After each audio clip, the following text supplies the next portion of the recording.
Uh-huh.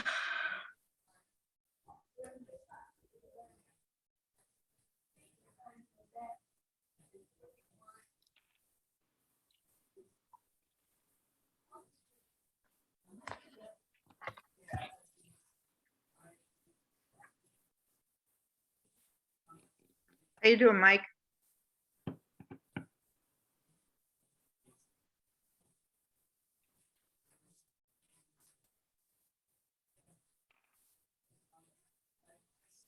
Search for the Jewish Center.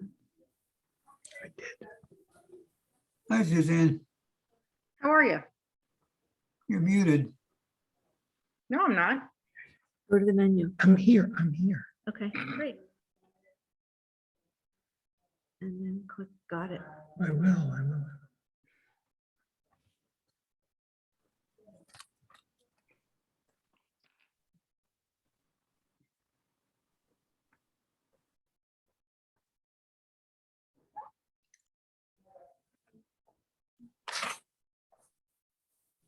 Okay.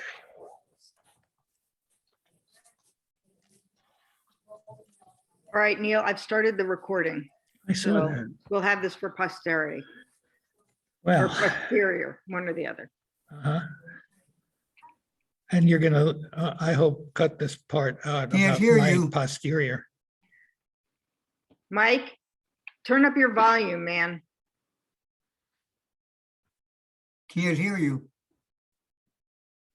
We can hear you.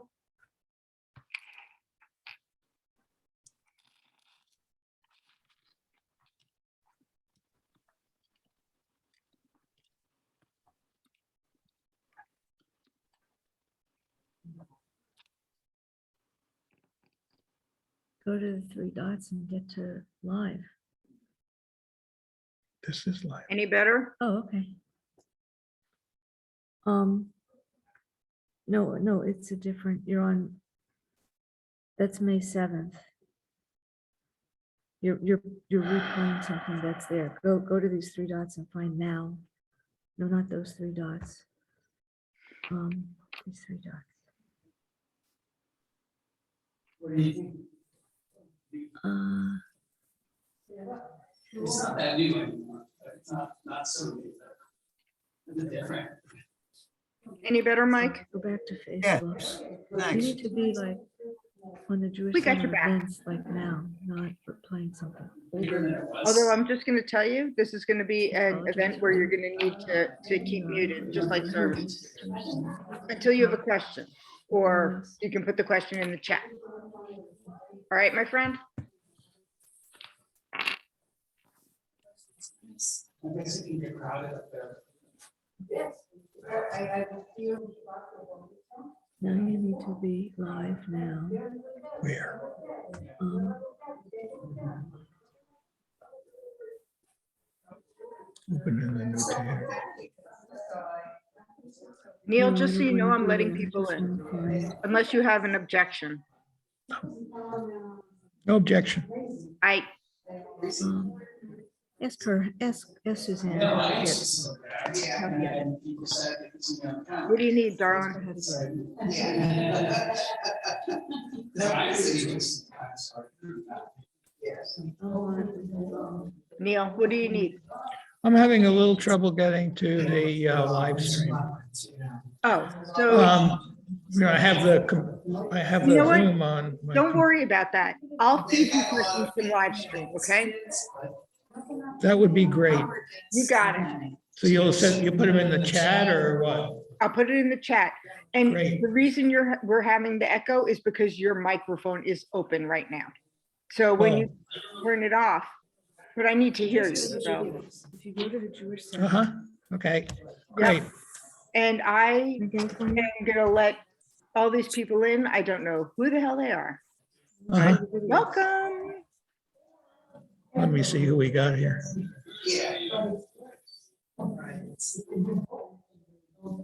Uh-huh. Yeah, it's easier. It's always sick.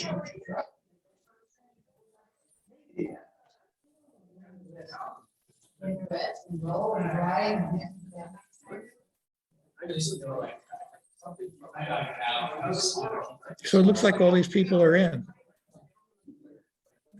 Is that right? There isn't anybody. Yeah, I'll take care of all of that. Don't worry about it. Okay.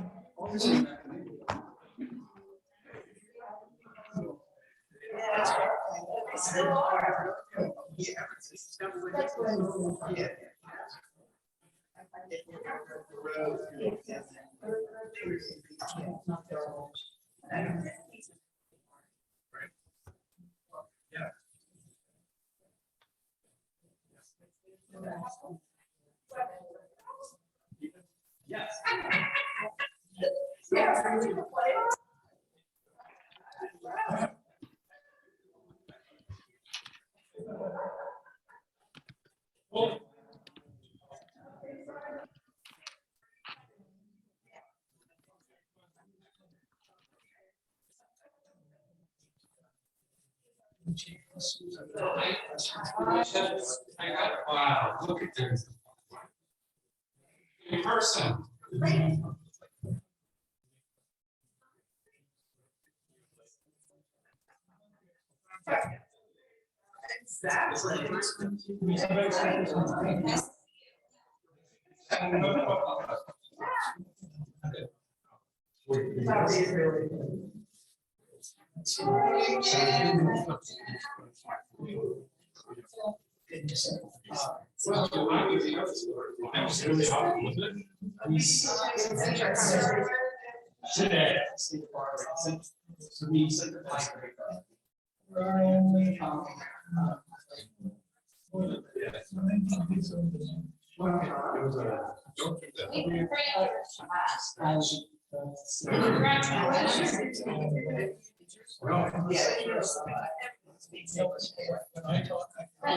It's lovely that you brought it in.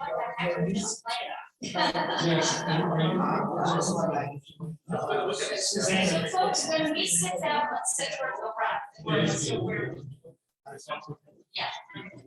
Know what happens? It's really that time. Yes, exactly. Yes.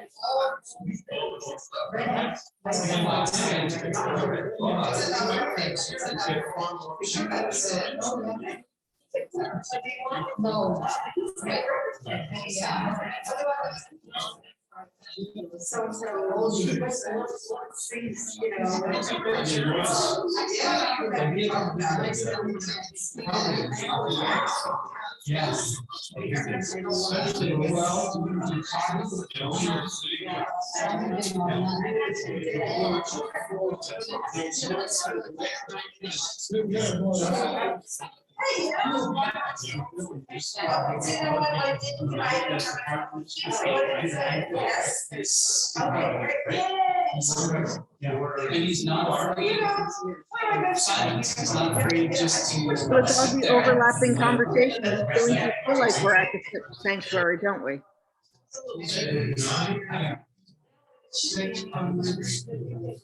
Doctor degrees.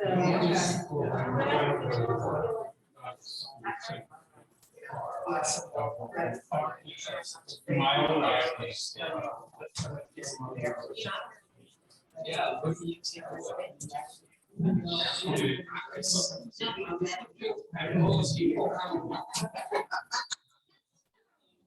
Just.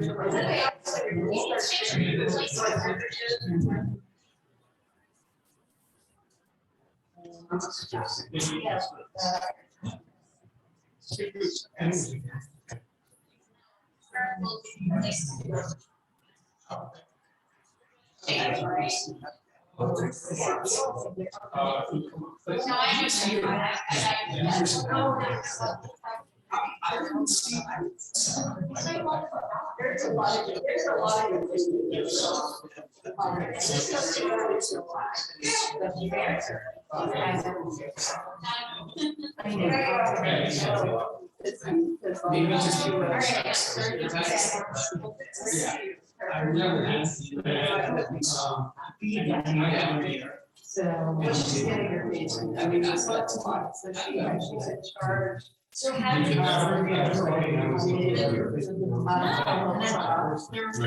Suzanne, we're going to start at 7:35.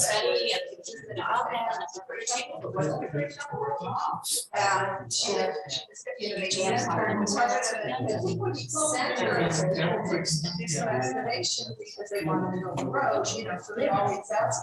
Well, that's long after you, right? So more like.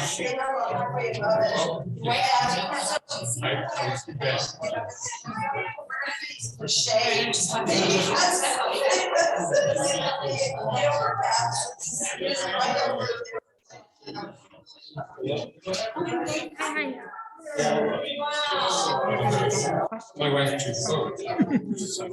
You'll get the questions Yes. and then. Would you like me to pass them on to you on paper, or would you like to use this microphone, which is now turned off? Do you want me to? No, it's just a question of, I'm sure I will be, but it might be more. Yes.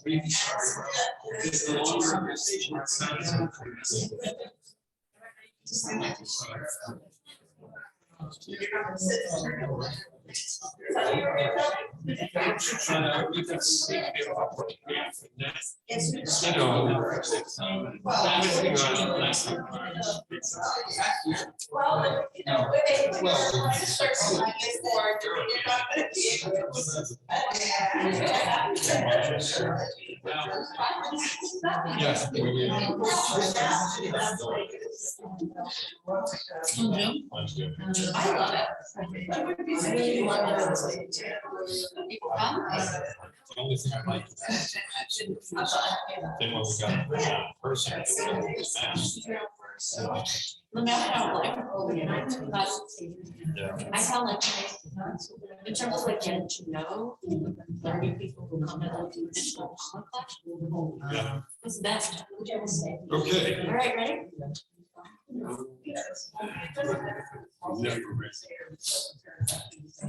Listening to the right here.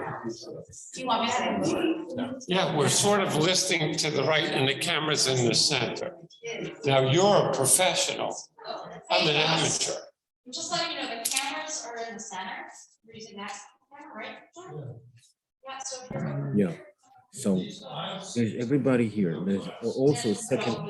Yeah. Believe me, I know the importance of aisle seats. I pay extra for the ILC on that one. The only seats that you can see on good are the ones.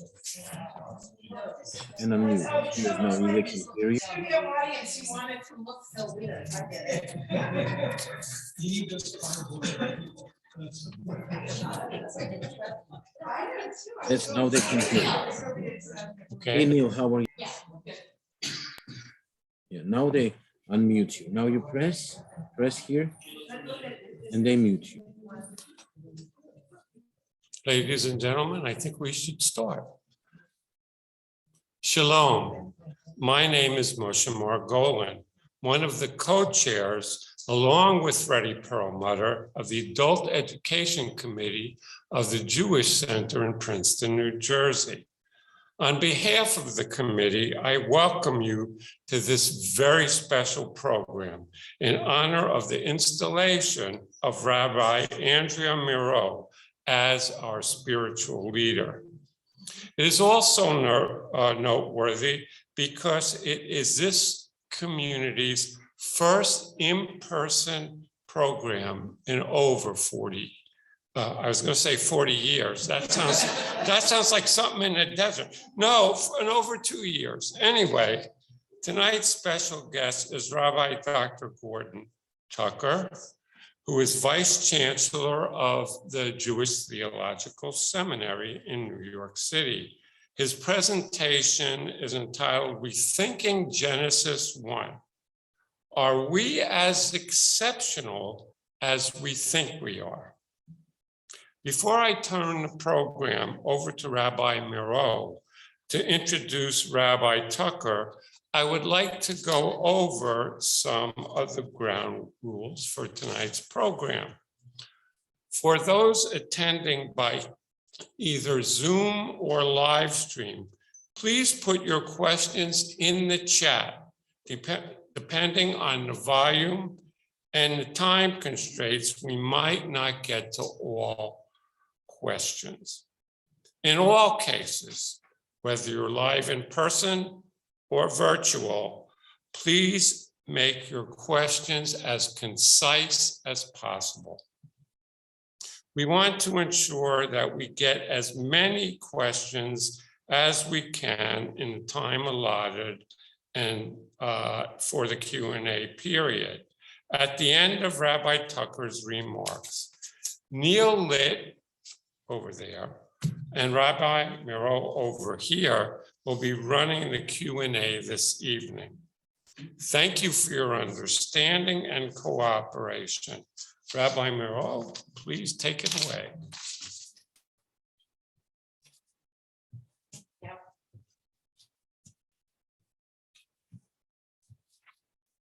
Well, we're in for a treat to be able to learn Torah with one of the Gedolei Hador, one of the teachers of the teachers. Rabbi Dr. Tucker right now is a vice chancellor of the Jewish Theological Seminary, which is where I met him when I was an undergrad. And then I just reminded him that I took one or two of my entrance exams to rabbinical school while I was working at Camp Ramah in Palmer, and you proctored them, which meant you said, let me know when you're done. I'm a pushover. I remember that summer watching you being called to read Torah at an Eidah where they couldn't find the Torah reader. And you read sight unseen because you just knew it. You were also seen running around camp, literally running, showing all of us that even though you serve the Jewish people with either scholarship or in a pulpit or both, you still need to have a life where you take care of your body and soul as well. Rabbi Tucker was the rabbi from 1994, the senior rabbi, till 2018 at Temple Israel Center in White Plains, New York. And since he left there, he left it in the very able hands of our own Rabbi Annie Tucker, who we all love and miss.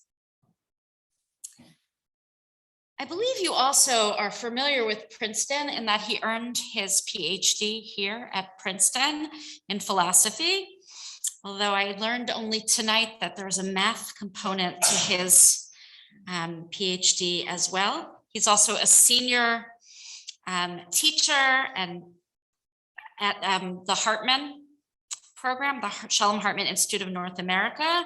He served on the board of Masorti Foundation. He was on the Committee for Jewish Law and Standards, but most importantly, he's the thinker of our generation that we all turn to learn from. Rabbi Gordon Tucker.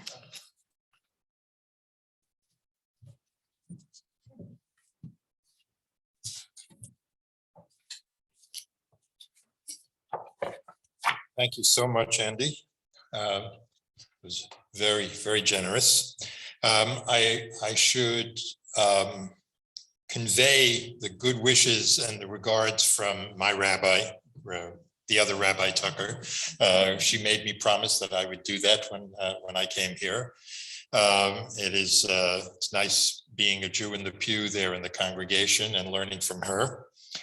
And it was nice being back here. As you just heard, it's a little bit of memory lane for me.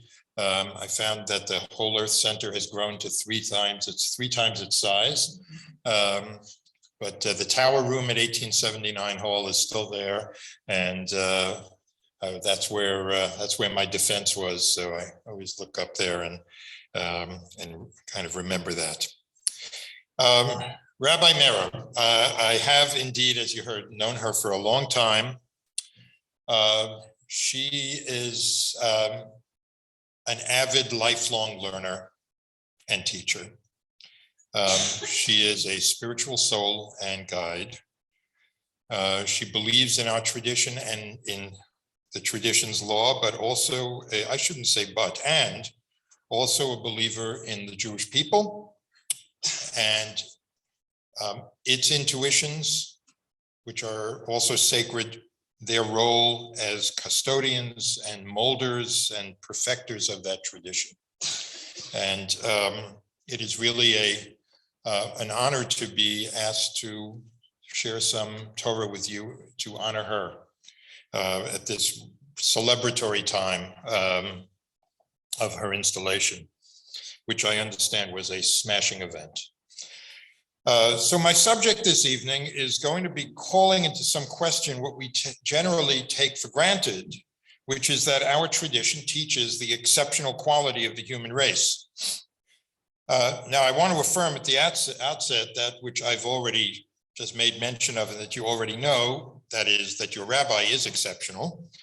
So you might think that calling into question exceptionalism is a little bit suspect, but humility and responsibility are also qualities that Rabbi Mero promotes and models. And as you will presently see, humility and responsibility are in effect subtitles for this evening's talk. So let's get started. So here's my plan. It's got 5 parts. The first is a very, very brief review of what in our traditional literature has led us simply to assume the exceptional nature of the human race, and relying first and foremost, as the title gave it away, on the opening chapter of Scripture. Then, second part is looking at some of the consequences of holding that view. But then part 3 is to look back at Genesis 1 and to see how and why it can actually be read in a significantly different way in at least what I will lay out 2 separate respects. And then part 4 is to look at some other factors beyond Scripture that would also point us away from this pervasive assumption of human exceptionalism. And then the last part is to point out one aspect of human exceptionalism that we actually can and should accept and embrace. It's about a superpower that we possess, but a superpower that's not about power and privilege, but about humility and responsibility. Those 2 words that I just mentioned a moment or 2 ago. So part 1. There we go. For some years, I have joked that the opening line of every Jewish wedding is, please silence your cell phones. Right, yes. So the hierarchy that puts humans alone at the top might well seem to be one of the messages of that first chapter of Scripture, and certainly a Talmudic text, which appears in the tractate Sanhedrin, includes an interpretation of Genesis 1 to exactly this effect. So here's what the Talmud says there. The sages taught, why were humans created on Shabbat Eve? That is, on the very end of creation.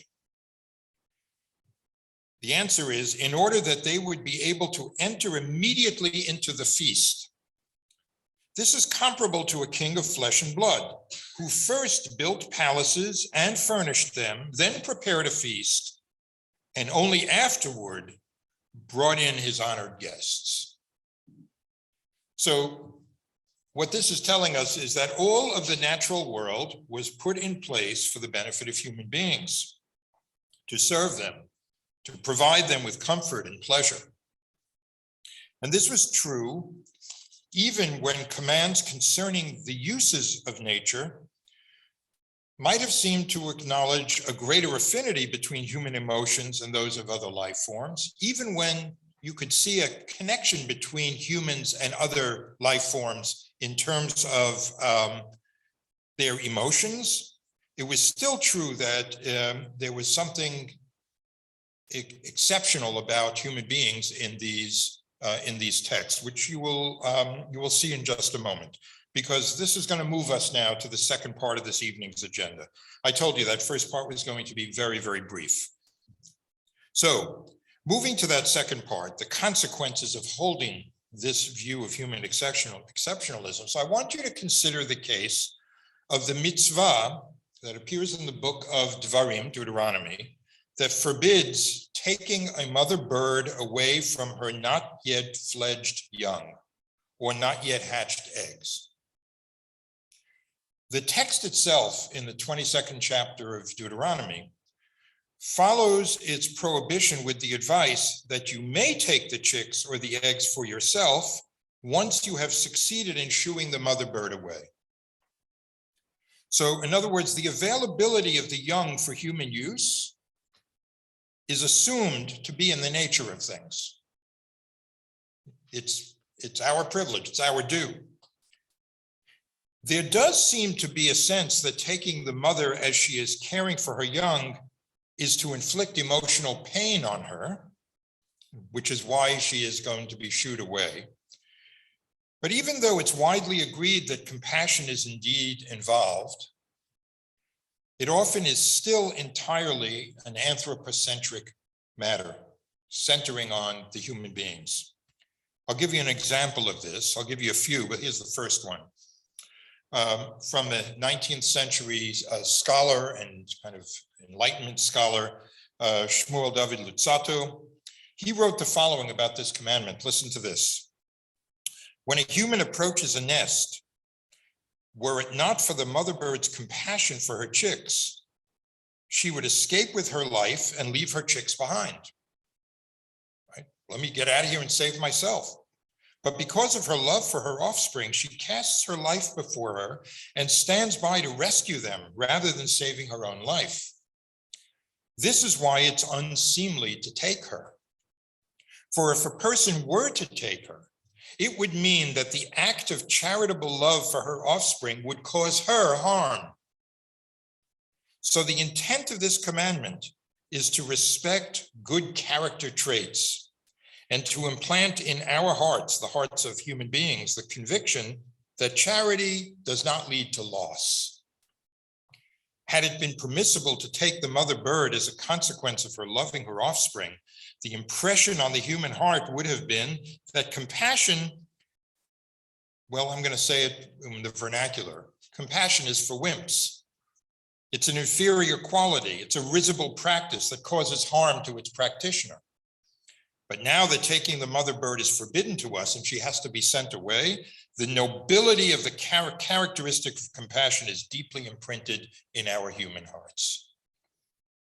So that's a fascinating way of looking at this, isn't it? I mean, note that even as it is accepted that birds have their own emotional life and are even willing to be self-sacrificial for the sake of those they love, the whole point of the mitzvah is not to spare the bird pain, but rather to edify human beings with proper character traits.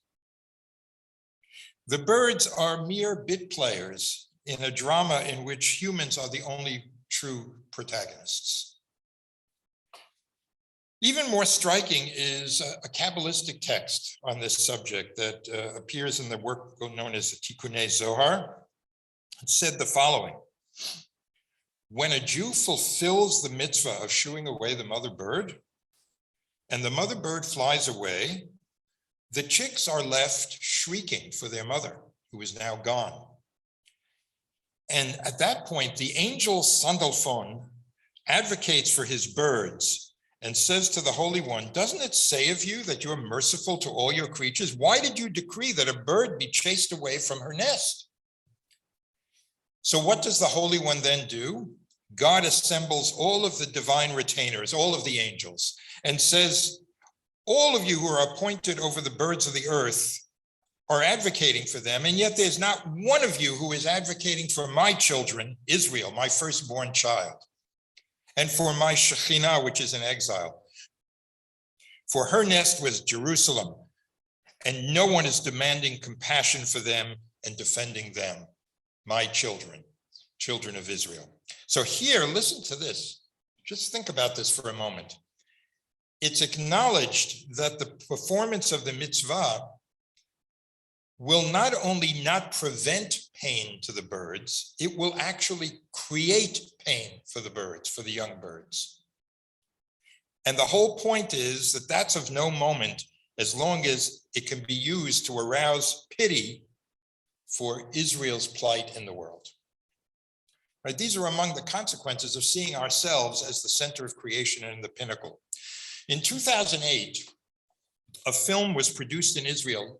The title of the film in Hebrew was Chufshat Kayetz, which means a summer vacation.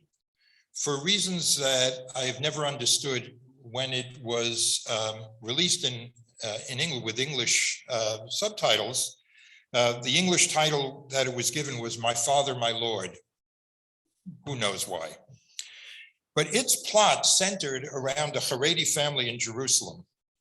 It also oddly involved, if you want to watch this, I recommend it. It's a really excellent film. It oddly involved at many points the mitzvah of the bird's nest. Little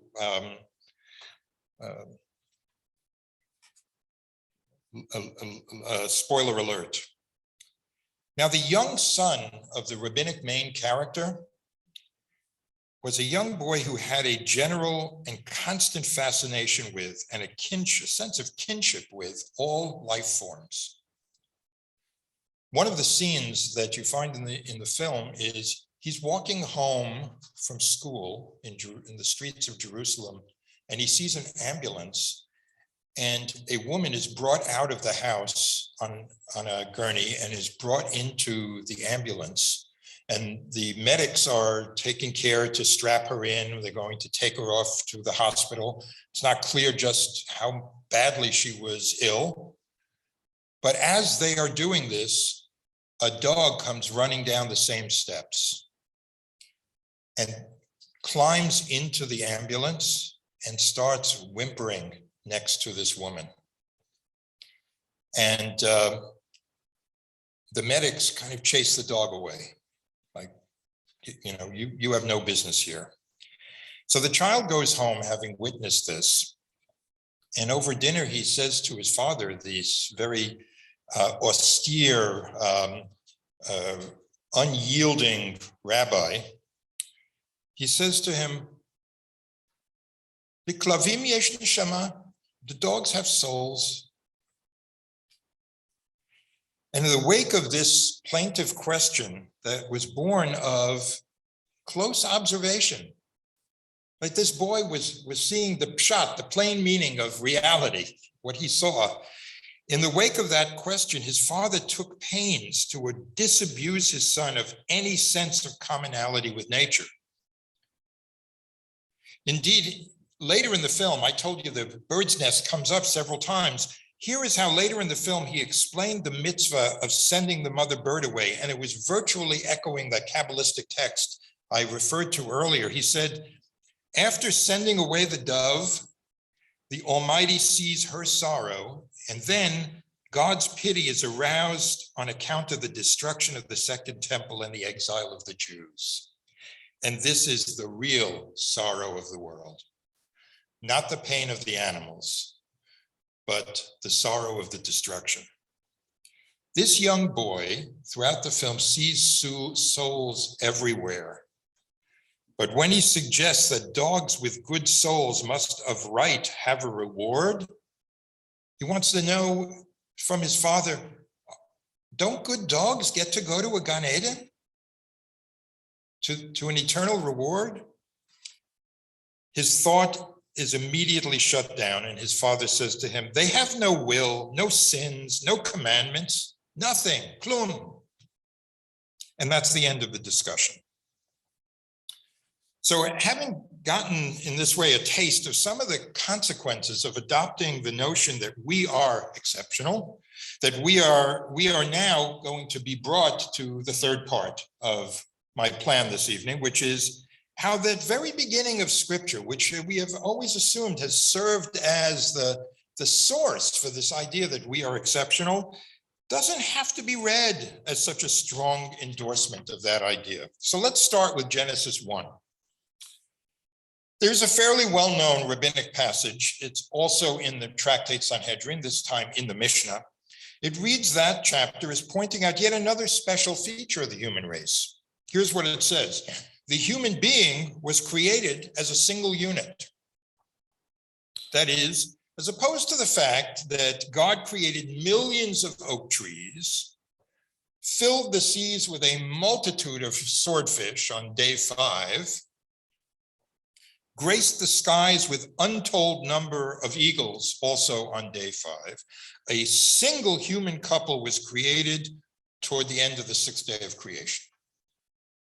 I cannot tell you how many times I, like nearly all of my colleagues, and I imagine this is true of Rabbi Mero as well, have referred to that text for all of the homiletic niceties that can be derived from it, right? We all have the same parentage. We are all ultimately equal to one another. It's all wonderful, but is that what Genesis 1 actually says? The apparent singular of the word Adam, when God says, let us make Adam, it's not a singular, there's actually no plural because it's a collective noun, just as Oph, the bird kingdom, and Sheretz, the insects, and Hachaya, the land animals, all in that chapter. The verbs used for the actions prescribed for these human creatures are all plural verbs, just as they are in the case of the other creatures that were created multiply on the other days. And humans are blessed with fecundity, pru urvu, be fruitful and multiply, in the very same words that were applied to the birds and the fish. So no, notwithstanding the very nice homilies that come out of this Mishnah, which I do, as a preacher, I don't forswear them, right? I love them. But as a reader of Pshat, a reader of the contextual meaning of Scripture, Genesis 1 does not yield to us the exceptionalism of singular creation that we have been taught. Now, what about a second type of exceptionalism that we also read into that first chapter of Scripture? And here I'm referring to being created in the image of God, which is in fact said of no other creation. That certainly is in the text. And it does mark off a difference from the accounts of the emergence of the other creatures. But here, we have to ask ourselves just how true that assertion is, not in the text, but in reality. Here's a Talmudic story. Rabbi Judah the Patriarch is said to have suffered when he was indifferent to the fears of a calf being led to slaughter. The calf had hung its head on the corner of Rabbi Judah the Patriarch's garment, the nasi, and was weeping. And the great sage then callously said to that calf that you were created only to be slaughtered for human pleasure. So stop the crying and go off to your destiny.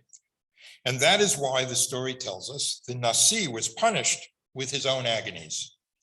The affect of the calf in this tale is almost identical to that of the dog in the ambulance in the film that I mentioned before.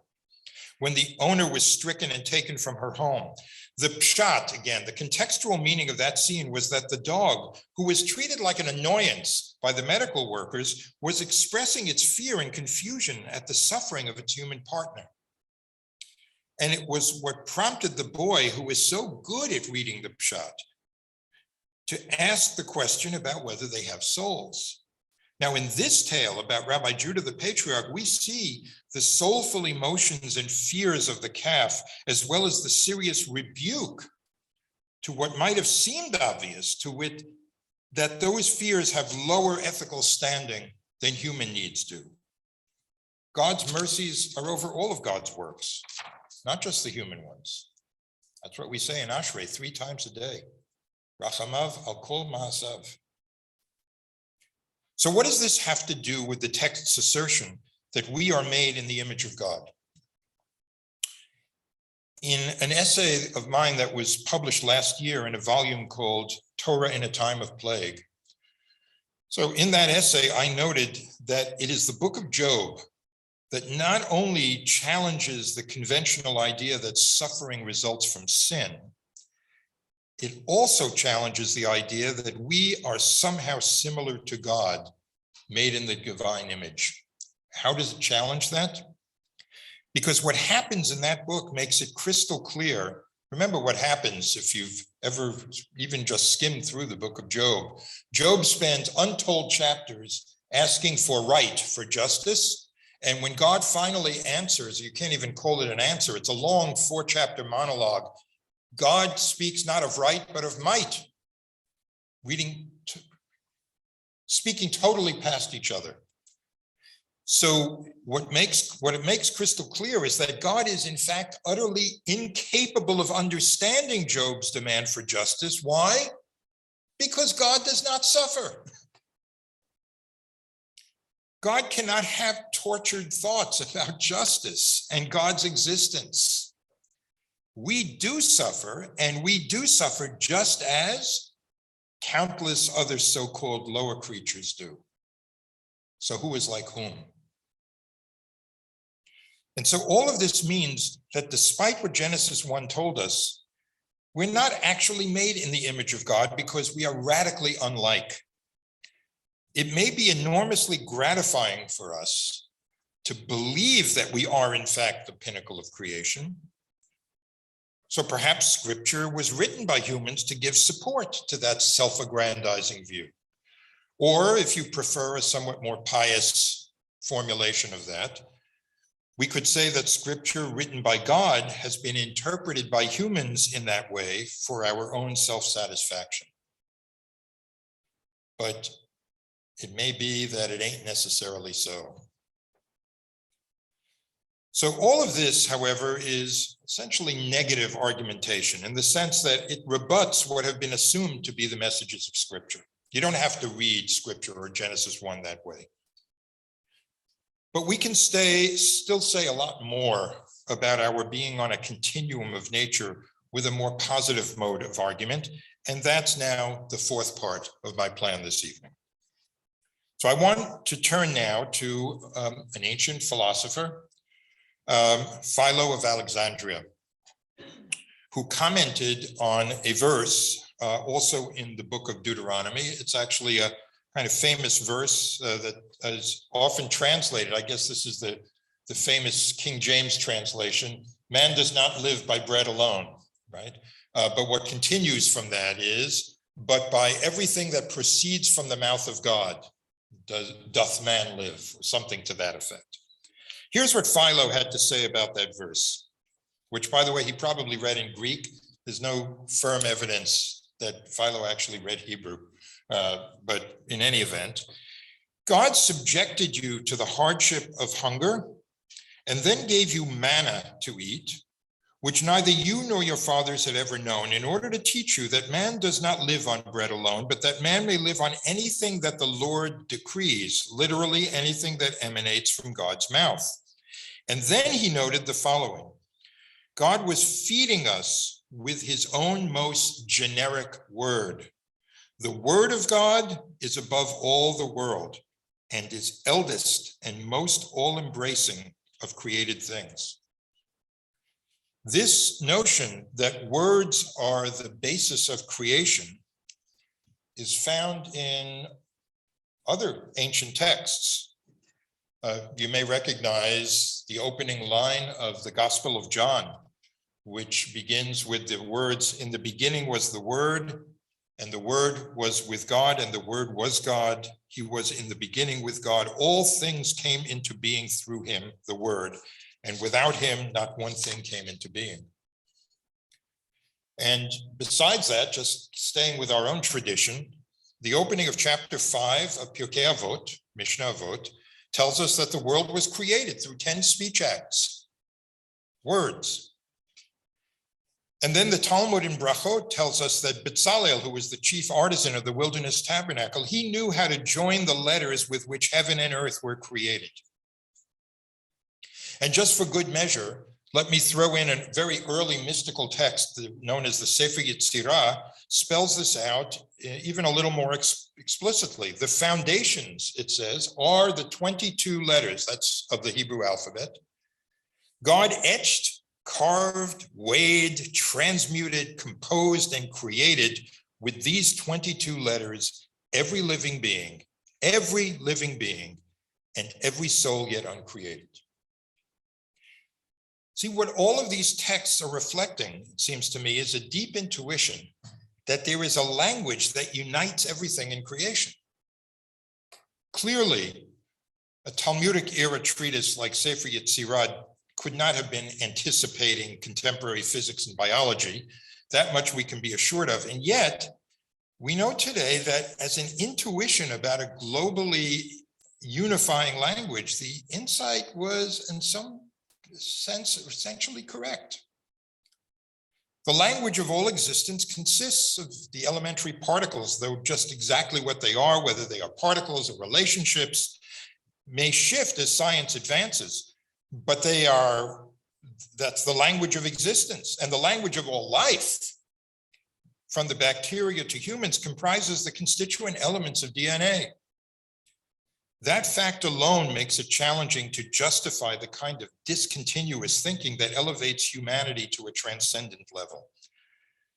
The great scholar of the Kabbalah, Daniel Matt, put it in the following way in his book, God and the Big Bang. He wrote, however life began, all its forms share similar genetic codes and can be traced to a common ancestor. All living beings are cousins. We humans like to think of ourselves as the pinnacle of creation. And it is true that we are the most complicated things that we know of in the universe. We are composed of about 10 trillion cells, and yet we are part of the evolutionary process descended from single cell organisms that lived 3.5 billion years ago. And we still share with the chimpanzees close to 100% of our active genes. So to translate the state of our knowledge today back into the theological terms of our classical texts, we could say, as Matt essentially does, that the elementary particles are the alphabet with which God creates, and the 4 bases that are combined in DNA are the words of God that sustain life, as Philo told us. We humans who love to think of ourselves as the honored guests for whom the banquet has been prepared and spread are in truth made of the same stuff as everything else in the natural world. And should that not have both theological and ethical consequences? Even more discoveries are being reported. There was a book recently published by Suzanne Simard called Finding the Mother Tree, where she adduces evidence for remarkable similarities between social organization and communication in forests and communication in human society. Here's a little excerpt from her book. The biggest, oldest timbers are the sources of fungal connections to regenerating seedlings. And not only that, they connect to all neighbors, young and old, serving as the linchpin for a jungle of threads and synapses and nodes, communicating and responding to one another by emitting chemical signals, chemicals identical to our own neurotransmitters. The old trees nurture the young ones and provide them food and water just as we do with our own children. It is enough to make one pause and take a deep breath and contemplate the social nature of the forest and how this is critical for evolution.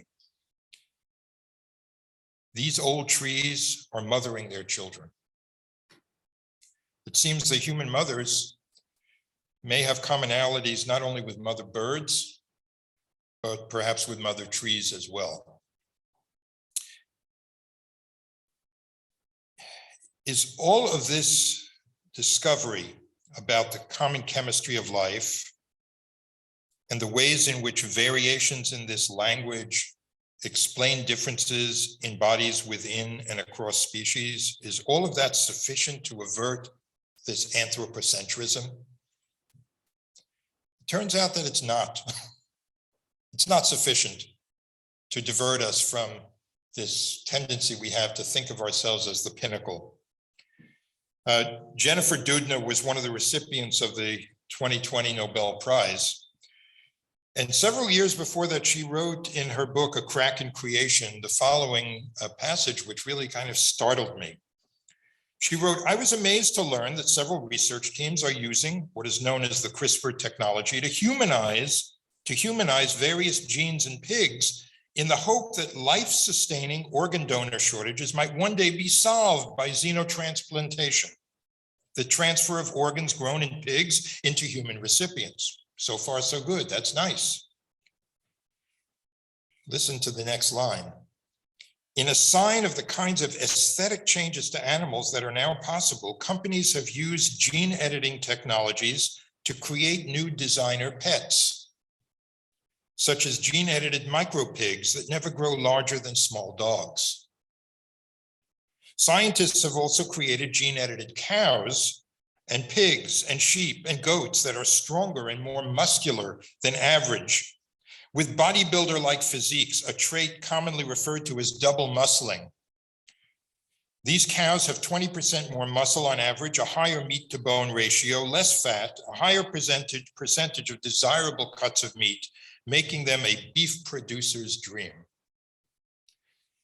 In barely a sentence or two, one goes from the humanization of pig genes for the saving of human life to the manipulation of those animal genes for the purpose of providing more delightful and controllable pets, more desirable cuts of meat from the animals that will be slaughtered, like the Nazis calf, after their language of life is modified, all in order to make for a more sumptuous banquet for the honored guests.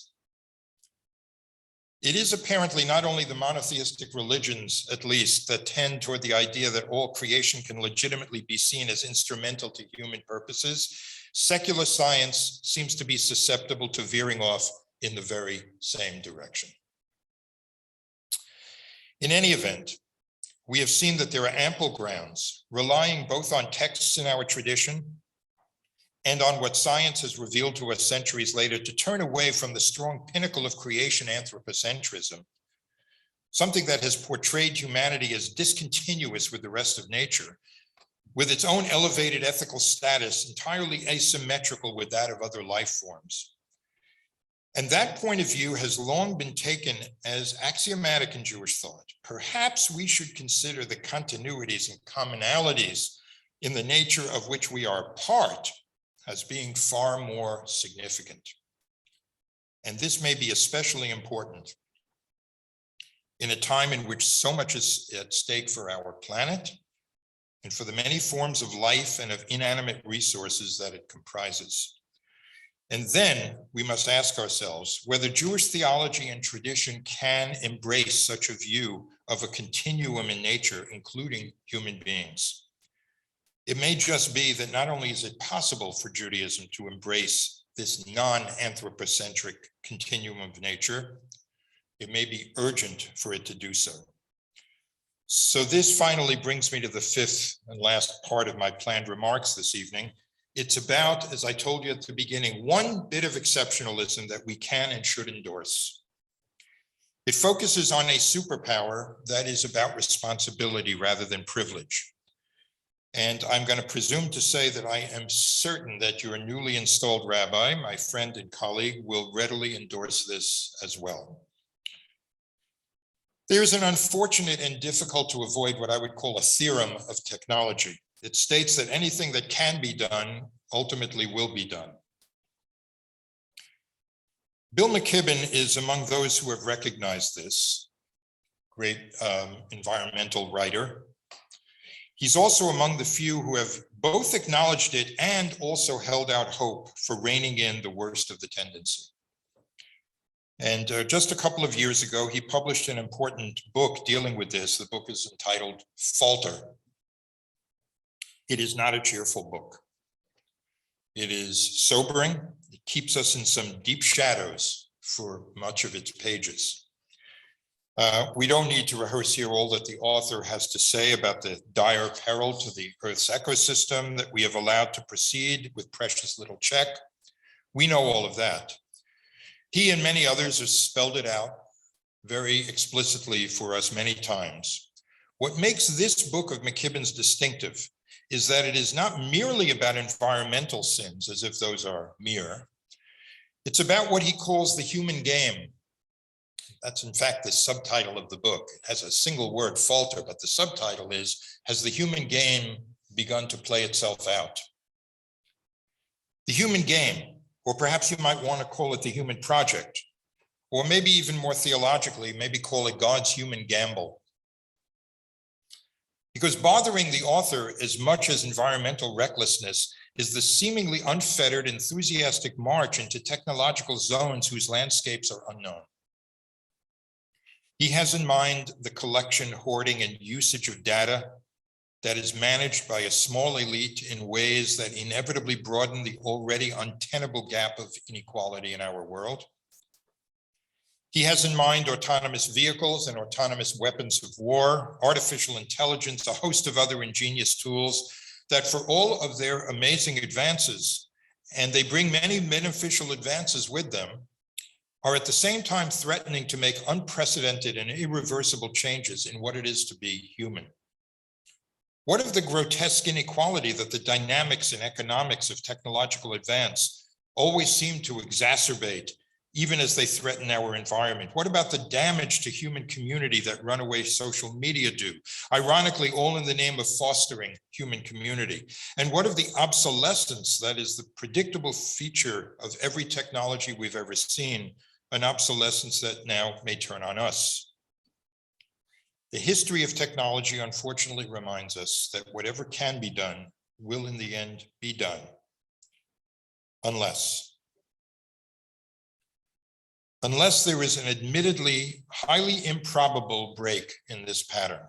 It is improbable, but it is possible. What would bring about such a break?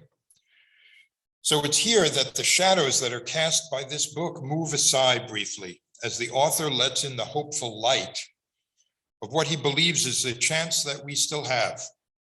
And he calls it an outside chance.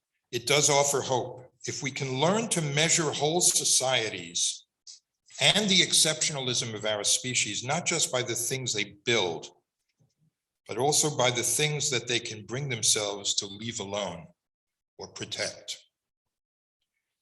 The universal letters of life have combined to produce in every single creature abilities that are unique and that resist ranking. And what those letters of creation have produced in human beings is our own unique ability. And that is to decide not to do something that we are capable of doing.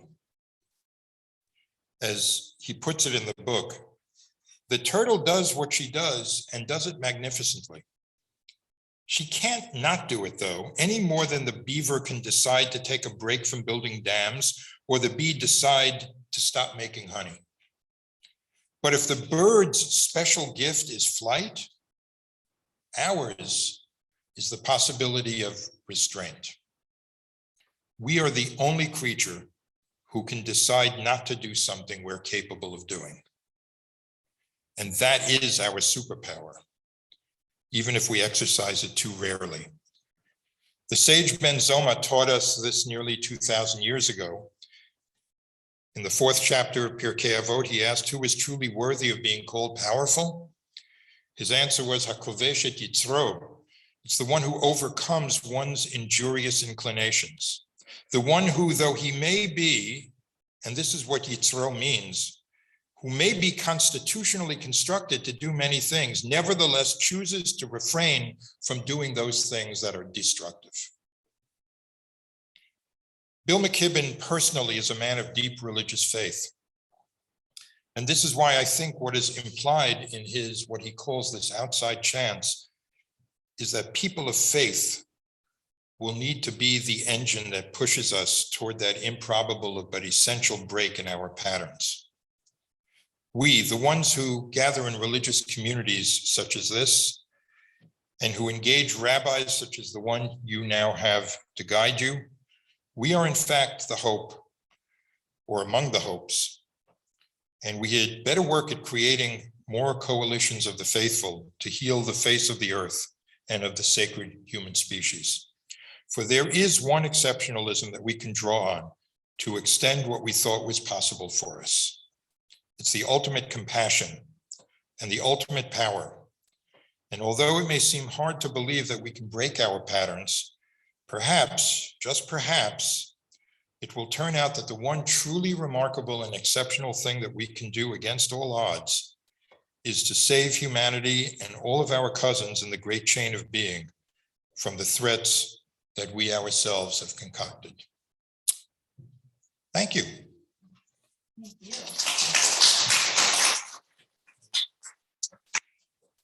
And I extend that thank you to all the people who are in the virtual world here tonight. I know there were many of you, and I'm happy to be in your presence as well. Rabbi Tucker, so we have some questions. Please. Right, so if you speak into the mic. If you are here, we're going to give you an opportunity to come up and make questions or comments. And if you are on the Zoom, please put in the chat to Neil questions or comments that you have on this beautiful, beautiful words of Torah tonight. So Neil, do you want to start there? Or do you want to? There's also questions in the live stream. Yeah, in the live stream as well. Yes. Hold the mic. Hold the mic up. The mic's on. It is. Talk louder. Hello. Great, Neil. I hear you. So a beautiful lecture filled with lots of agadot and the most concrete argument for halacha that I have heard. Because what is restraint? Yes. I don't know whether that's a question or not, but it's, Well, it we're in the feels a little period- ironic, but I just Look- was so moved.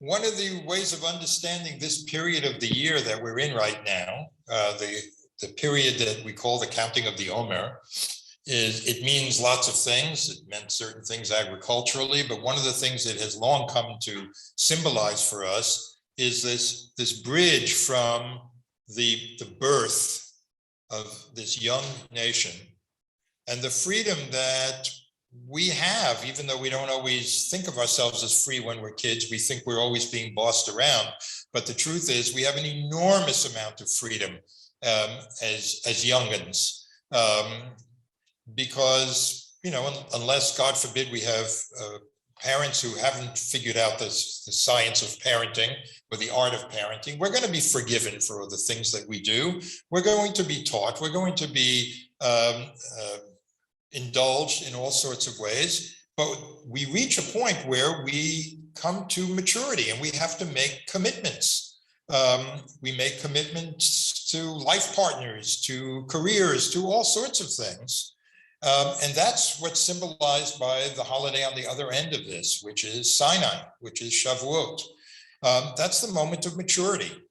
And I think that is very much, I think the fact that we're meeting in this period right now and pondering these sorts of things is in that sense very apt.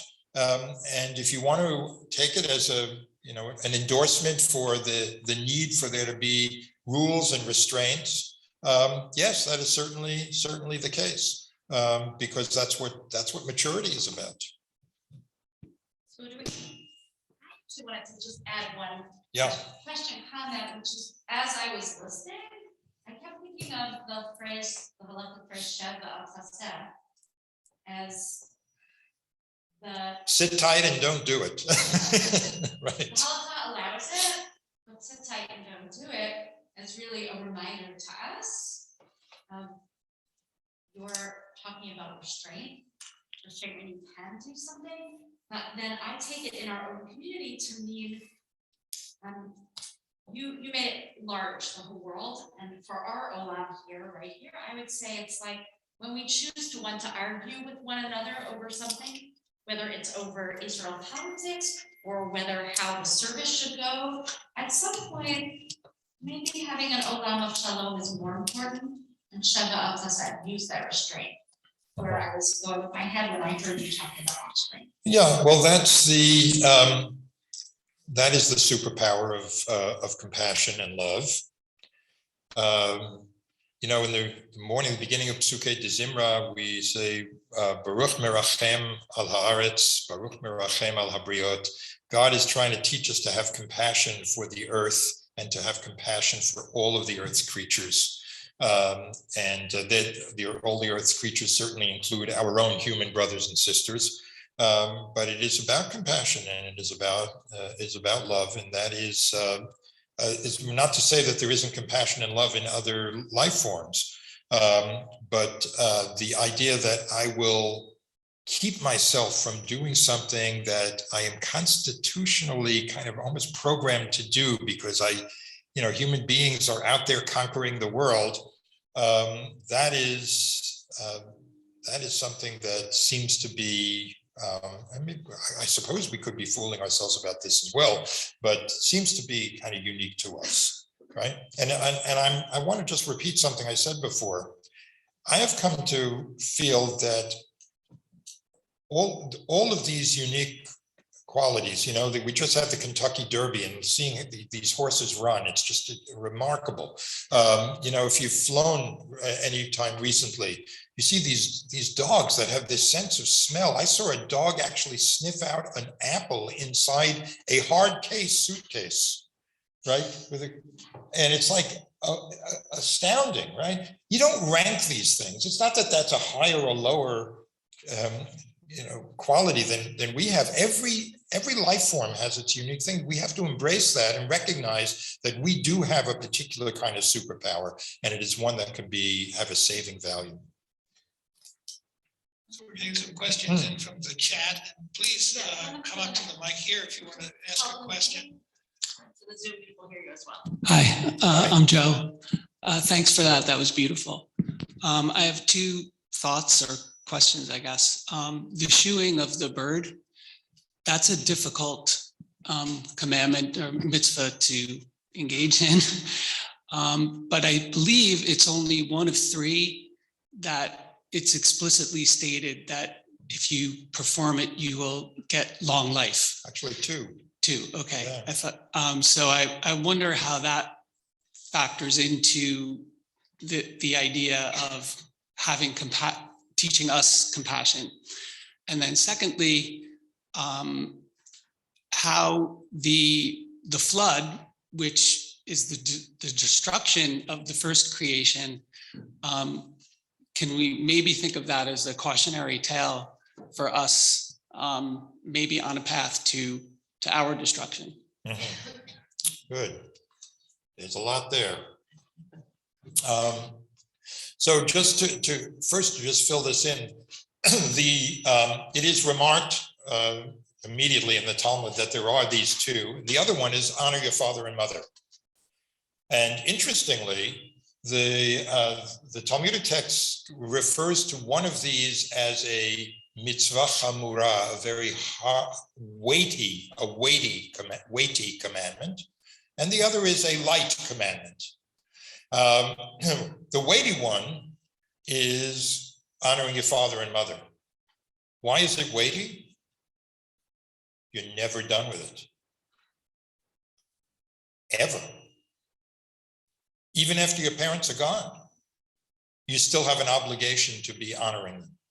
You're subject to this every moment of your life. You never quit of this mitzvah. It's not like, I shook the lulav today, I'm done till tomorrow, right? The shooing away of the mother bird, you may never find a nest in your entire life.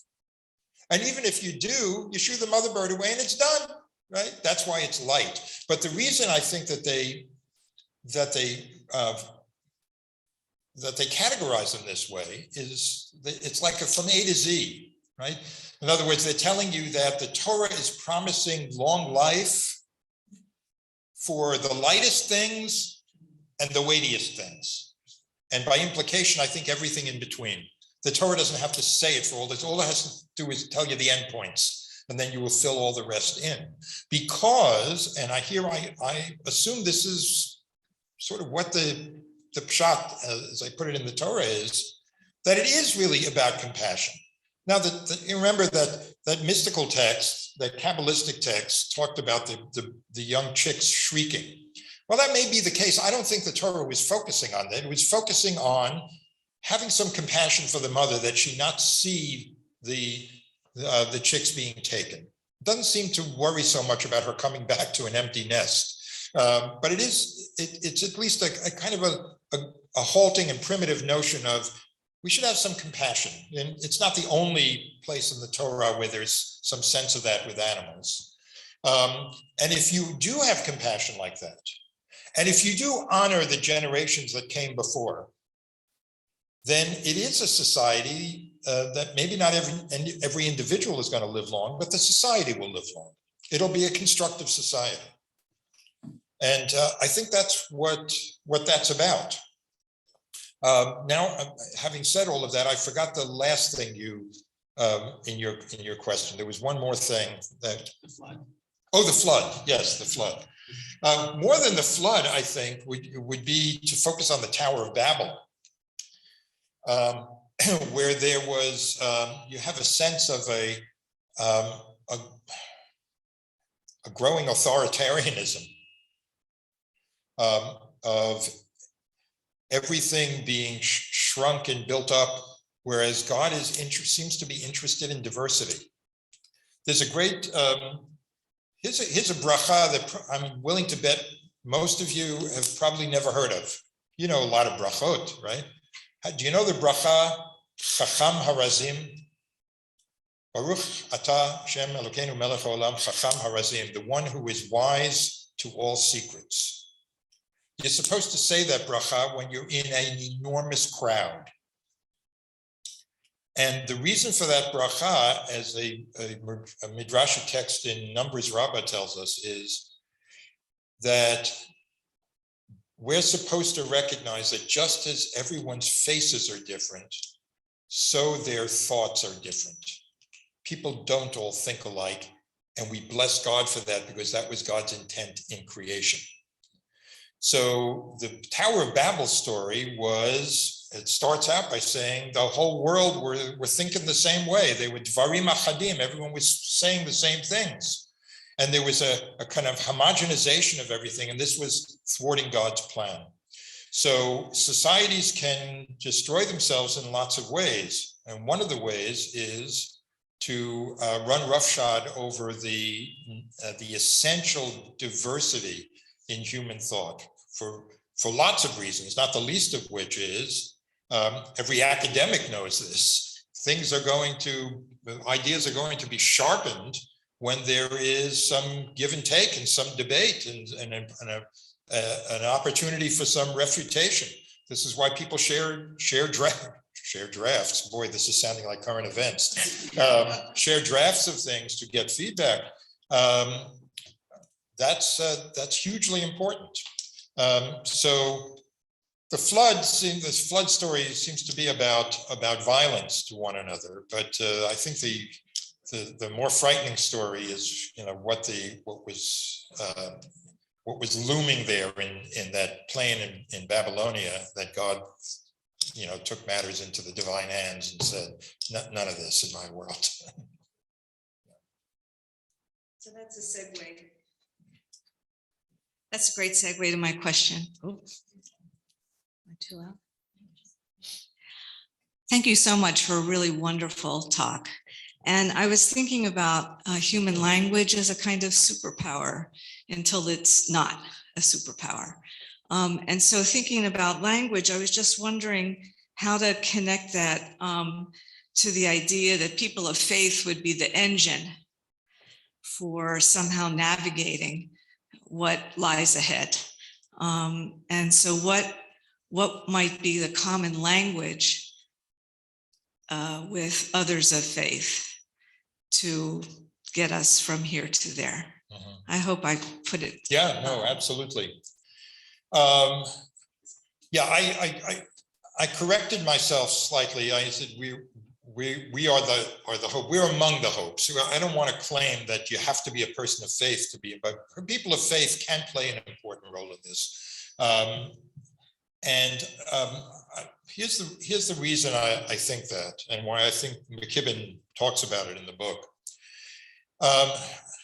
It happens that just yesterday, in part of a discussion with some academic colleagues, a passage in Maimonides' Guide for the Perplexed came up where he is doing his own interpretation, his own understanding of that scene in Exodus 33, where Moses says, "Show me your ways, and I want to see your face." And God says, "Well, you can see my ways, but you can't see my face. No one can see my face," right? But it says that God says, "Ani avir kol tuvi al panecha." I will allow my entire goodness to pass before you. Okay. Tuvi, my tov, right? And here's how I had never focused on this before.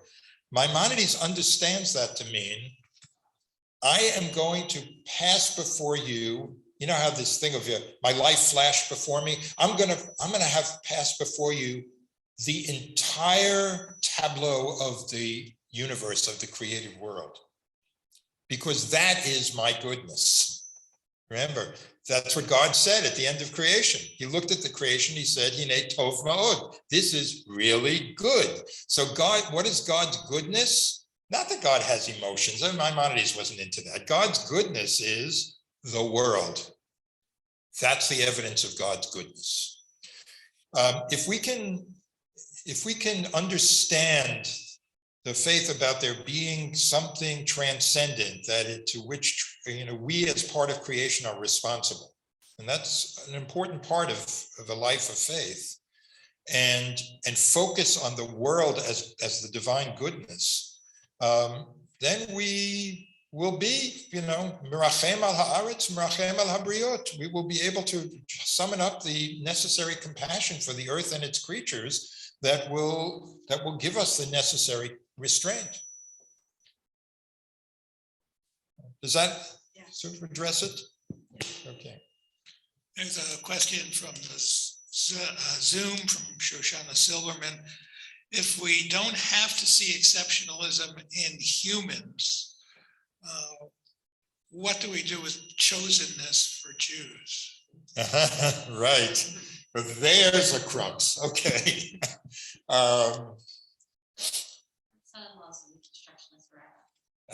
Right. Well, so in Reconstructionist synagogues, and sometimes even in conservative synagogues, when Reconstructionist Jews get an aliyah, right, which also happens, you will sometimes hear the bracha recited as Asher Bachar Banu Im Kol Ha'amim, who chose us along with all the other nations. I don't make fun of it. I always think in my head, no, that's grammatically weird, but I actually have come to appreciate something about it, and it is actually related to something I said near the end about recognizing that every life form has its unique calling and its unique talent, its unique skill.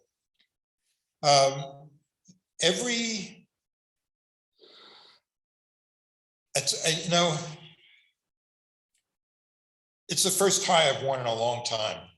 I should have asked you, brother, how formal or informal this is, because this is not my usual. I don't usually dress up, but since I decided I was going to wear a tie, I had to choose this tie because it was what was needed for what else I was going to wear.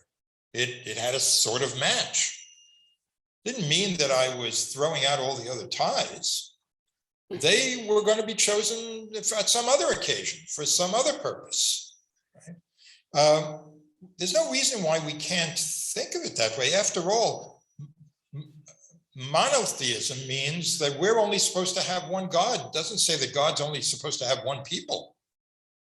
And in fact, the one thing this is a little risky, but I'm going to say it anyway. The fact that some of the prophets, Jeremiah particularly, spoke about the human and divine relationship as that of husband and wife, I think was a really important metaphor, precisely because it was given and created in a time of polygamy. Because what it meant was that God could have many nations.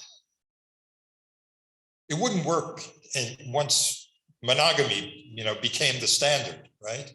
But in a polygamous time, which I am not endorsing, I hope that goes without saying, but I'm just saying that the metaphor of marriage for God and humans, it's noteworthy. I mean, Jeremiah knew he was living in a polygamous society. For him to say that means that implicitly he was entertaining the idea that we have to be exclusively devoted to the God of Israel, but that God of Israel is actually the God of the world, And what God does, when God's private time is God's business, what happens in heaven stays in heaven, So that is one way of thinking of chosenness. And you see the similarity to the idea that every species has its uniqueness. Every nation may have its calling. Famously, the 20th century Jewish philosopher Franz Rosenzweig said that at length about Judaism and Christianity in his magnum opus, The Star of Redemption, but he was not the only one. Nice tie. Well, it's all black, it's pretty safe. Right? By the same token, tonight I decided to wear pants. I have a question from, I'm sorry, go ahead, ask your question. Go ahead. Yeah, okay.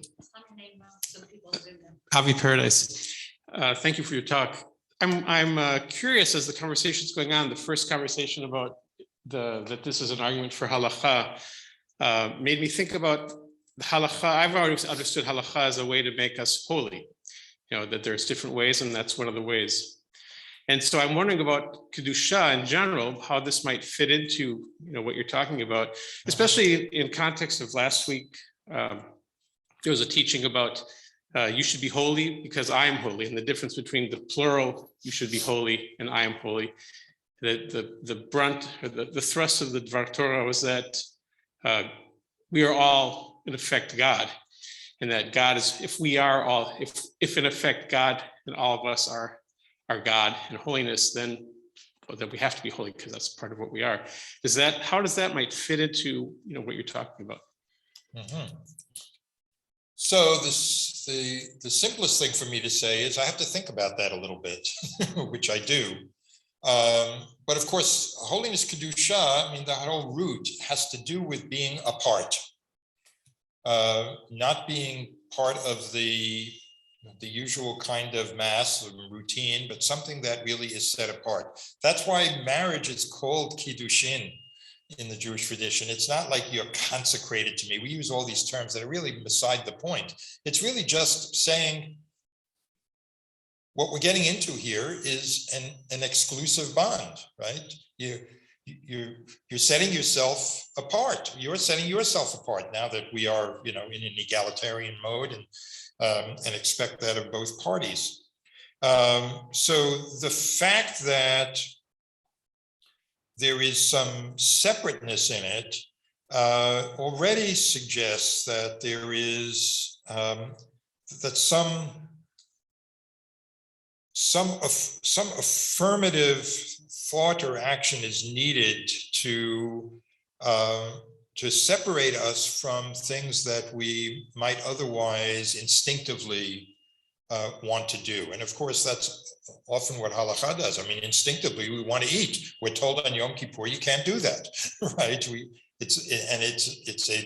We call it often the holiest day of the year, the highest level of kedusha. Not really, Shabbat is supposed to be higher, but how people think of it.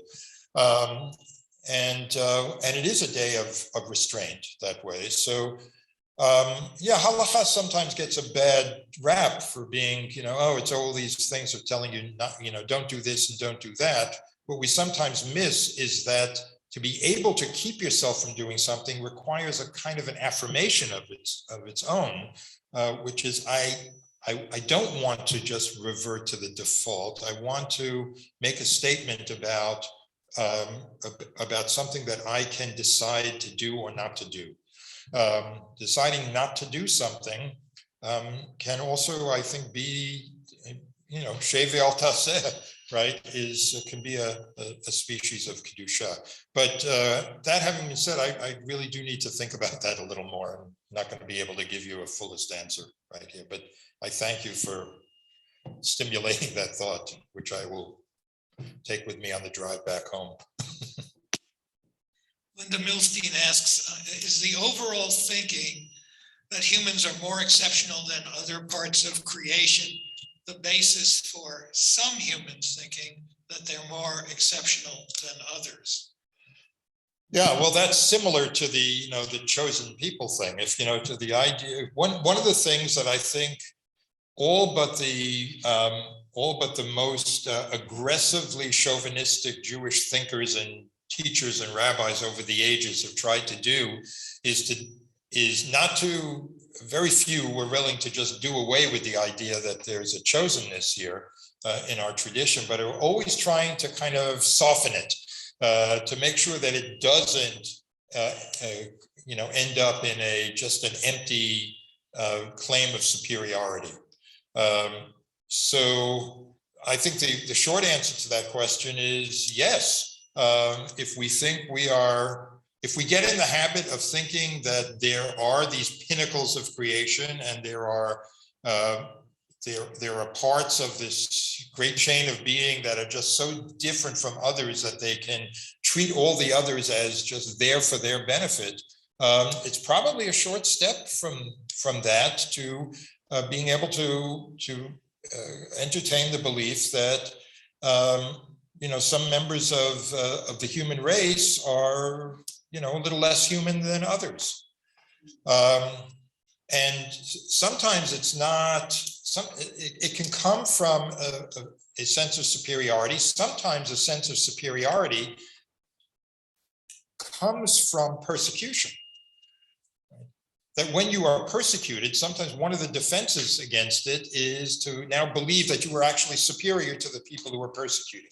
Well, you are morally superior to them if they're the persecutors and you are not, but that you are essentially superior to them is much more problematic. So a good example of this is Rabbi Shimon Bar Yochai in the 2nd century, who lived through the Hadrianic persecutions and surely had good reason not to think very much of the Gentiles that he knew in his day, says one of the saddest lines in the Talmud, which is, Atem kruyim Adam, you Jews are called Adam, humanity, but they are not called Adam. Well, we can understand why he would have said that. Probably there are lots of us who say things like that about people who have done horrible things to us, right? That guy is subhuman, but if you now take that, one of the problems with Talmudic passages like this is that there are people who don't know the restraint of saying, I know I can cut and paste this. I know I can do Control X, Control V, and put it into the 21st century. Maybe I shouldn't do that. Not everyone has that restraint. And because Shimon Bar Yochai said in the 2nd century, we can treat Gentiles that way today. It's horrible, right?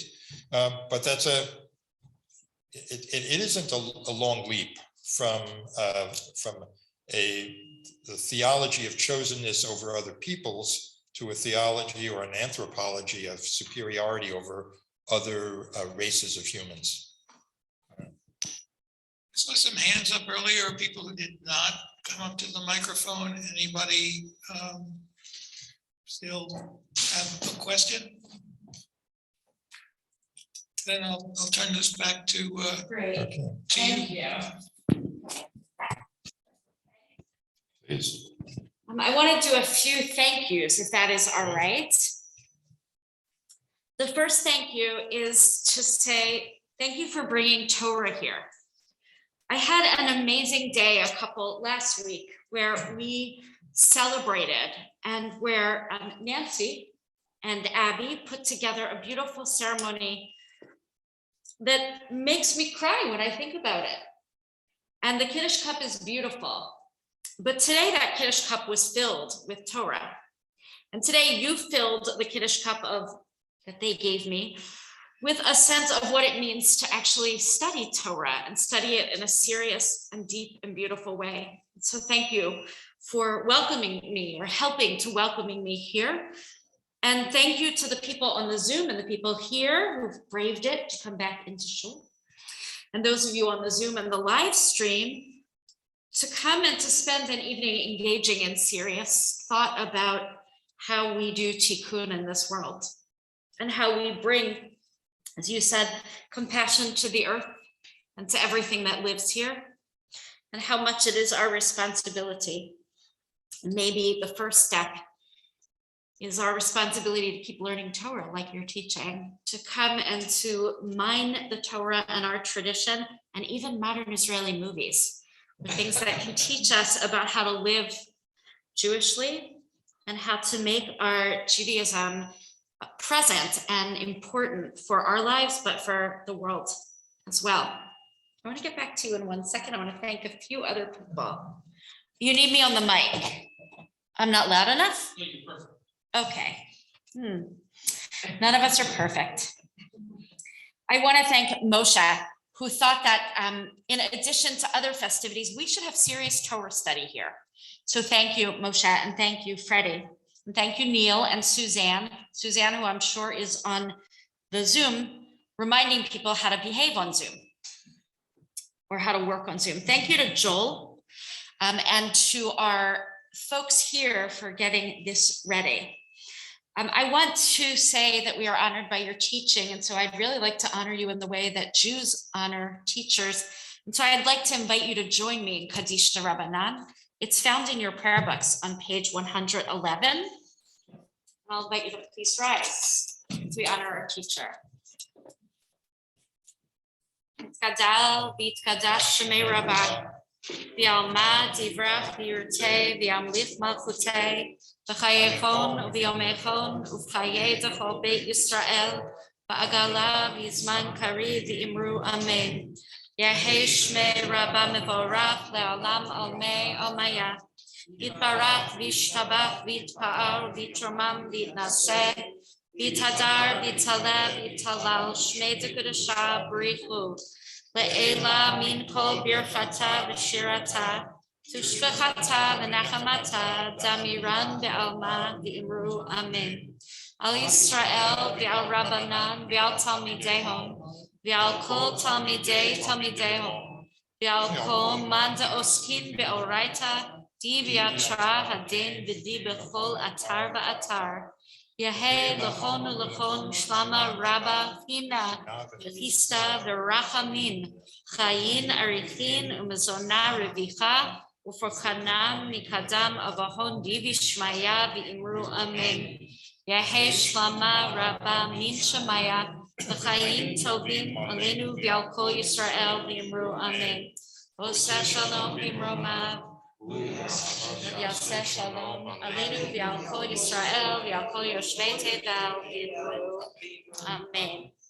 Thank you for bringing your exquisite, beautiful Torah to this bima and for being my teacher for 30 years.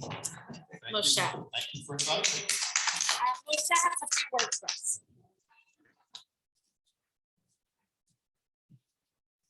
Also, by the way, on Sunday morning, we're dedicating Hafutza, our outside trail, which is this synagogue saying we're not going to develop the outside.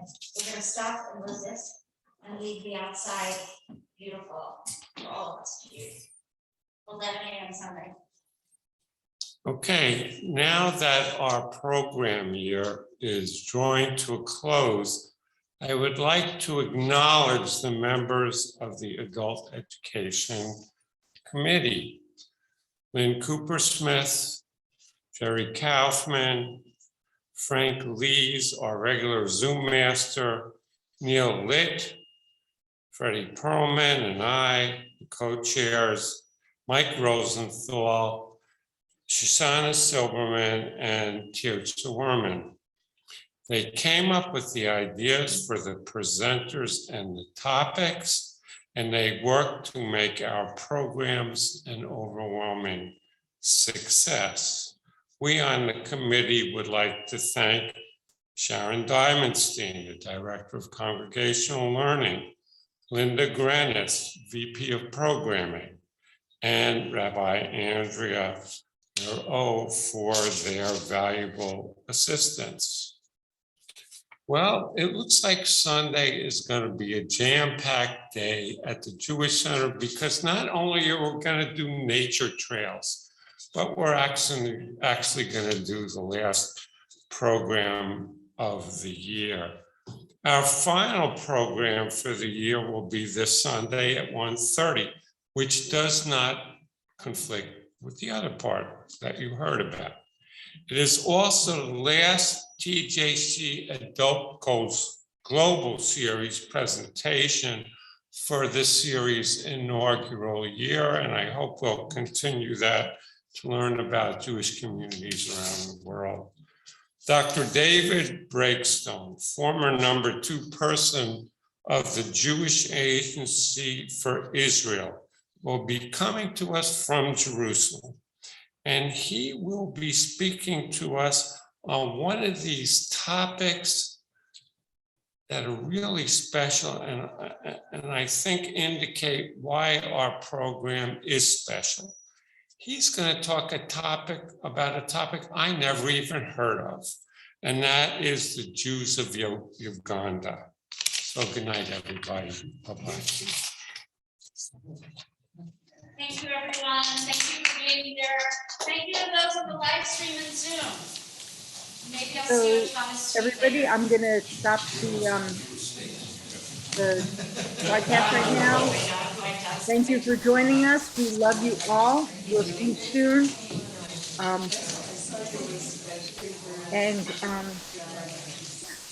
Good to see you guys. I'll stay on a couple minutes for your favorite folks who want to chit chat a tiny bit. I'm talking to you, Sandy.